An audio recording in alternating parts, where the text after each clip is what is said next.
Dalam dunia politik, seringkali kita terjebak dalam simbol, dalam seremoni, dalam bahasa yang dibungkus sopan, dalam protokol yang penuh tata krama.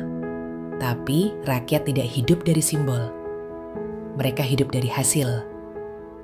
Baru-baru ini, publik menyaksikan dinamika antara Gubernur Jawa Barat, Deddy Mulyadi, dan sebagian anggota DPRD dari fraksi PDIP. Dalam pidatonya di Musrenbang Cirebon, Gubernur menyampaikan kegelisahan. Ia menyinggung bagaimana banyak pejabat ingin dihargai, tapi enggan terlibat. Ingin dilibatkan, tapi tak pernah datang saat dibutuhkan. Ia bicara tentang percepatan pembangunan, tentang berani mengambil keputusan ketika rakyat butuh solusi cepat. Gaya bicaranya lugas, tanpa banyak basa-basi, tapi jelas. Ia sedang bicara dari hati. Namun sayangnya pidato itu dianggap menyinggung marwah DPRD. Sebagai bentuk protes, fraksi PDIP memilih walkout dari rapat paripurna.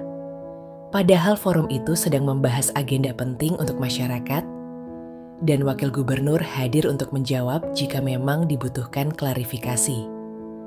Dari sini, publik melihat dua gaya politik yang sangat berbeda. Di satu sisi, ada yang memilih hadir di lapangan mengambil risiko dan bicara langsung dengan rakyat. Di sisi lain, ada yang memilih mempertahankan kehormatan institusi, tapi meninggalkan forum yang seharusnya menjadi ruang dialog dan pengambilan keputusan. Apakah salah menjaga marwah lembaga? Tidak, justru itu penting. Tapi, marwah tidak hanya dijaga lewat simbol. Ia dijaga dengan sikap dewasa, terbuka terhadap kritik, dan keberanian untuk tetap duduk di meja saat percakapan jadi tidak nyaman. Karena disitulah kematangan politik diuji. Deddy Mulyadi mungkin tidak sempurna, tapi ia sedang mencoba membalikkan budaya politik dari yang seremonial menjadi fungsional, dari yang basa-basi menjadi aksi. Dan mungkin disitulah banyak ketegangan lahir. Tapi kita sebagai warga, sebagai bagian dari demokrasi, bisa memilih cara pandang yang lebih luas.